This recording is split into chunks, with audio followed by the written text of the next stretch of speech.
Realtor agents ആണ്. ഇന്ന് ഞാൻ പറയാൻ പോകുന്നൊരു കാര്യം ഈ സമൂഹത്തിൽ നടന്നുകൊണ്ടിരിക്കുന്നൊരു കാര്യമാണ്.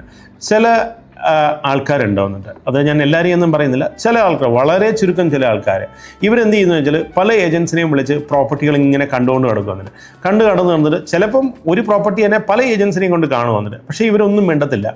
ഇവരെന്ത് ചെയ്യും, ഇവരിങ്ങനെ പ്രോപ്പർട്ടി കഴിഞ്ഞ് 2-3 പക്ഷേ ഇവർ പ്രോപ്പർട്ടി ആവശ്യക്കാരായിരിക്കും. 2-3 മാസം കഴിഞ്ഞിട്ട് പിന്നെ ഇവർ സ്വന്തം ഈ അഡ്രസ്സിൽ അന്വേഷിച്ച് പോയി ഓണറെ ഡയറക്റ്റ് കോൺടാക്ട്, എന്തോ വലിയൊരു ലാഭം കിട്ടുമെന്നുള്ള പ്രതീക്ഷയിൽ അവർ പോകുന്നത് വന്നിട്ട് ഇങ്ങനെ. അപ്പോൾ ഈ ഏജൻറ്റിനെ ഒഴിവാക്കും. ഒരു കാര്യം ചിന്തിക്കണം, ഇങ്ങനെയുള്ള ആൾക്കാർ, ഈ റിയൽ എസ്റ്റേറ്റ് ഏജൻറ്റ് നിങ്ങൾക്ക് വളരെയേറെ ബുദ്ധിമുട്ടിയാണ് ഈ പ്രോപ്പർട്ടി നിങ്ങൾക്ക് കണ്ടെത്തി തരുന്നത് വന്നിട്ട്.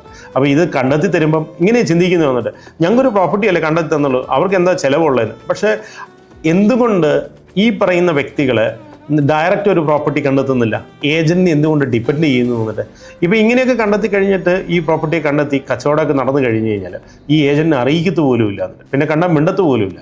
അപ്പം അങ്ങനെയൊക്കെ വരുമ്പോൾ അവർ വീണ്ടും ഈ പറയുന്ന റിയൽ എസ്റ്റേറ്റ് ഏജൻറ്റ് നല്ല ഏജൻറ്റ് അല്ലെങ്കിൽ, ആ ലോക്കലാണ് അവർ ചെയ്തുകൊണ്ടിരിക്കുന്ന ആൾക്കാരാണെങ്കിൽ, അവർ പല ആൾക്കാരെയും വിട്ട്, പല പൊളിറ്റിക്കൽ ആൾക്കാരെയും വിട്ട് നമുക്ക് പ്രശ്നങ്ങൾ ഉണ്ടാക്കാൻ സാധ്യതയുണ്ടാവുന്നത്. അങ്ങനെ ഒരു കേസ് ഞാൻ കണ്ടിട്ടുണ്ടാവുന്നുണ്ട്. ഞാൻ അറിയുന്ന ഒരാൾ, ഈ വ്യക്തി വേറെ ഏജൻറ്റ് വഴി പ്രോപ്പർട്ടി പോയി കണ്ടു, അവരോടിട്ട് പറയുന്നുമില്ല, ഒന്നും മിണ്ടുന്നുമില്ല.